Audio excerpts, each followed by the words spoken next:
Assalamualaikum warahmatullahi wabarakatuh. Eh, Perkenalkan, nama saya Dani dengan RP terakhir 017. Jadi pada kesempatan kali ini saya akan menjelaskan tentang tugas pemodelan 3D di mana kita harus menganalisis tren teknologi tentang permodelan 3D pada era ini. Jadi di sini saya membawakan tema yaitu era baru permodelan 3D dan visualisasi data imersif. Nah, jadi eh, pertama-tama Eh, jadi ada latar belakang. Jadi selama kurang lebih 30 sampai 40 tahun terakhir, semua interaksi kita dengan dunia digital mulai bekerja, belajar hingga bermain selalu dibatasi oleh sebuah layar ponsel gitu atau layar monitor. Nah, kita jika ingin mengoperasikan sebuah komputer, tentunya kita butuh keyboard dan juga butuh mouse. Tapi gimana jika kita tidak perlu lagi melihat lewat layar atau monitor itu, dan bagaimana kita bisa eh, sekiranya kita bisa masuk ke dalamnya untuk mengonsep mengonsep atau membuat sebuah proyek dari layar spasial itu. Nah, di sini saya akan menjelaskan tentang perbedaan layar datar atau layar tiga dimensi atau spatial computing gitu. Jadi layar datar ini kita melihat informasi digital melalui sebuah jendela atau layar gitu. Semua aplikasi file video kita terkurang di dalam batas-batas layar itu. Untuk berinteraksi, kita butuh perantara seperti mouse dan keyboard. Sedangkan ruang spesial itu, kita melihat lewat jendela, kita melompat masuk ke dalamnya di dunia spasial, informasi digital tidak lagi terkurung, aplikasi bisa melayang di udara, mulai 3D bisa diletakkan di atas meja kopi Anda, dan grafik data bisa memenuhi seluruh dinding kamar Anda, ruang fisik di sekitar Anda menjadi kanvas tanpa batas untuk dunia digital. Jadi istilahnya ini kayak kita masuk ke dalam sebuah ruang baru gitu, di mana kita bebas melakukan apa aja. Oke, next. Jadi ini ada pergeseran paradigma dari layar datar ke ruang virtual. Nah, jadi yang pertama itu ada intuisi. Jadi kita bisa mengganti klik mouse yang biasa kita lakukan yang sangat kaku itu menjadi gerakan tangan yang natural seolah memuat tanah liat gitu. Jadi kita bebas menggerakkan tangan kita sebebas kita mau. Nah, itu jika kita masuk ke dalam ruang spasial. Terus yang kedua ada skala one on one. Jadi skala one on one ini maksudnya adalah merasakan proporsi dan ukuran desain secara nyata, menghilangkan kesalahan persepsi skala. Terus yang ketiga ada wawasan atau insight, melihat data sebagai landscape 3D, menemukan pola tersembunyi yang tak terlihat di grafis 2D. Oke. Terus yang terakhir ada kolaborasi, bertemu dan bekerja sama dalam satu ruang virtual dari lokasi manapun di dunia. Next, oke. Oke, jadi ada pemodelan 3D spesial menciptakan dengan tangan virtual. Nah, ini bisa lihat dari ada contoh yang sudah saya berikan. Jadi di sini saya akan membawakan 3 poin, yaitu ada desain konseptual cepat. Proses ini memotong jalur dari ide ke konsep 3D, membuatnya bisa 10 kali lebih cepat dan jauh lebih ekspresif. Ini seperti perbedaan antara mendekskripsikan sebuah patung dengan tulisan 2D versus langsung membentuknya dengan tanah liat atau 3D. Jadi ini kalau misalnya yang saya tangkap bahwa kita tuh susah untuk mengekspresikan ide kita jika hanya lewat tulisan gitu. Nah, lebih enaknya kita langsung melihat dari sisi manapun. Nah, itu yang disebut 3D. Yang kedua ada prototipe yang skala nyata. Jadi kesalahan desain yang berkaitan dengan skala dan ergonomi bisa ditemukan dan diperbaiki dalam hitungan menit, bukan minggu. Menghemat biaya dan waktu secara gratis karena mengurangi kebutuhan akan prototipe fisik di tahap awal. Jadi yang udah saya sebutkan tadi ada skala one on one.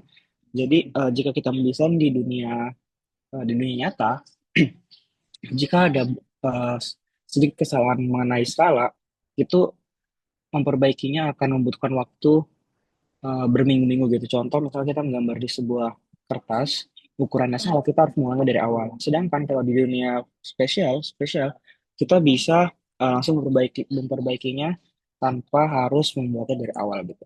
Terus yang ketiga ada review desain kolaboratif. Kolaborasi menjadi sangat efisien dan jelas, miskomunikasi berkurang drastis karena semua orang berada di ruangan yang sama dan berinteraksi dengan prototipe yang sama. Keputusan bisa diambil dengan lebih cepat dan percaya diri. Nah, jadi kalau misalnya di ruang spesial, kita bisa berkolaborasi dengan orang lain. Jadi, sekiranya orang yang di dalam ruang virtual itu bisa mm, memberikan solusi atau pendapat saat itu juga. Next. Nah, ini di sini saya akan membawakan studi kasus mengenai Ford yang merevisi desain mobil dengan VR. Welcome to the future of car design. Nah, ini saya mengenerate video ini dengan Gemini, tentunya Google View 3. Nah, bisa kita lihat bahwa AI sekarang ini udah bisa sangat cepat membuat sebuah video gitu. Jadi, sudah seharusnya kita eh, beradaptasi dengan dunia yang sekarang. Oke, next. Nah, dari studi kasus Ford ini, saya membaca di artikel bahwa saya mendapatkan tiga inti dari utama, yaitu ada proses desain cepat. Jadi Ford menggunakan gravity sketch untuk mengangkat waktu desain dan bulan menjadi hari. Dan tadi udah saya bilang bahwa jika di ruang spesial kita bisa eh, mempercepat efisiensi waktu gitu. Terus ada kolaborasi global.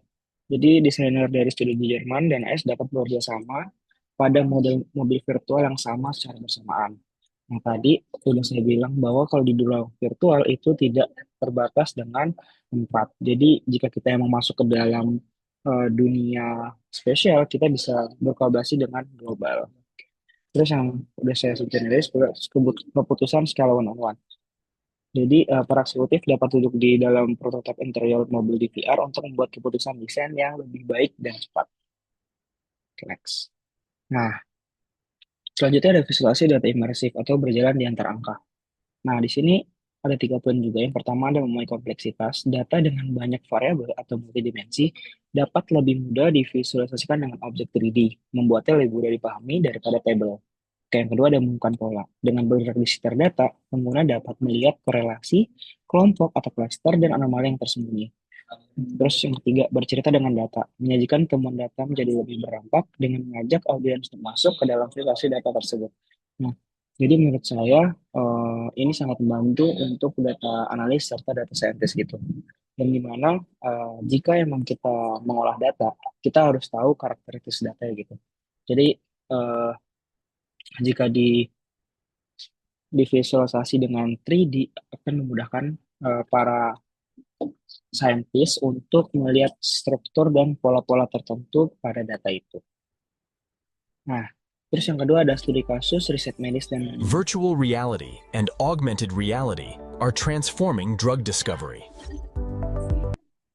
nah ini saya mengambil contoh di dunia medis ya. Jadi oke ini saya belum ganti judulnya. Jadi yang bisa saya ambil dari studi kasus medis tadi yang membuat nanomin itu yang pertama dari riset molekuler atau nanomin yang studi kasusnya, yaitu ilmuwan menggunakan platform nanomin untuk memvisualisasikan dan memanipulasi struktur protein dan kimia dalam 3D. Selanjutnya desain obat. Mereka dapat memegang molekul obat dan mencoba mencocokkan ke protein target seperti pada virus secara intuitif. Yang ketiga ada kolaborasi ilmiah. Tim peneliti dari seluruh dunia bertemu di laboratorium virtual untuk bersama-sama menganalisis data molekuler yang kompleks. Next. Nah, ini adalah tantangan yang saya temukan dalam menggunakan eh, menge- mengaplikasikan ide itu. Jadi yang pertama ada biaya perangkat keras. Jadi tentunya headset VR yang profesional masih sangat mahal. Yang kedua ada kurva belajar, membutuhkan pelatihan dan adaptasi dari alur kerja 2D tradisional. Yang ketiga ada kenyamanan pengguna, isu seperti motion sickness dan berat headset masih menjadi halangan. Yang keempat ada integrasi sistem, itu merupakan integrasi dengan software dan sistem perusahaan yang sudah ada. Oke, ini adalah jalan kita tren di masa depan. Yang pertama, tentunya nanti di masa depan mungkin aja perangkatnya lebih ringan. Headset akan menjadi lebih ringan dan nyaman seperti kacamata biasa. Nah, terus ada umpan balik haptik, sarung tangan haptik akan memungkinkan kita memasang tekstur dan bentuk objek virtual. Terus ada integrasi AI. Asisten AI di dalam VR akan membantu proses desain dan analisis data. Nah, tentunya asisten AI ini udah sangat membantu di dunia sekarang ya. Tentunya seperti ChatGPT, AI yang lainnya itu udah sangat membantu sebagai eh, untuk kita di dunia sekarang. Apalagi nanti jika kita integrasikan dengan dunia virtual. Terus ada aksesibilitas cloud. Platform basis cloud akan membuat teknologi itu lebih mudah diakses oleh siapa saja. Oke, mungkin dari kesimpulan dari saya, kreasi lebih intuitif, terus ada analisis lebih dalam, dan ganti menjadi inovasi tanpa batas. Mungkin eh, itu aja yang bisa saya simpulkan dari analisis teknologi untuk pemodelan 3D dan visualisasi informasi di Trend sekarang. Kurang lebihnya Alvin. Assalamualaikum warahmatullahi wabarakatuh. Terima kasih, Bu Siska.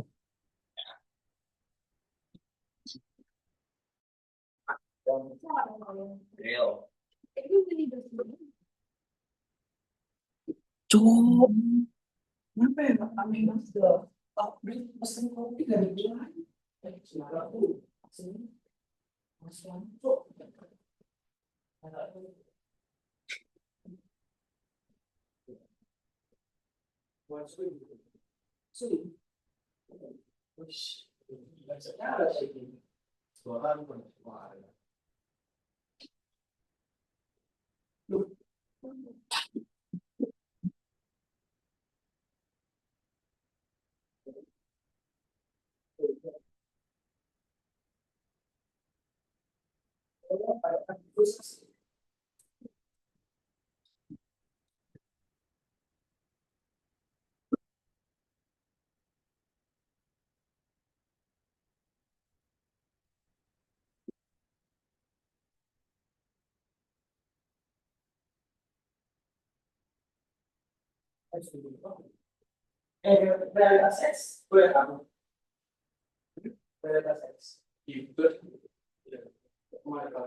Tại ai kan, udah aku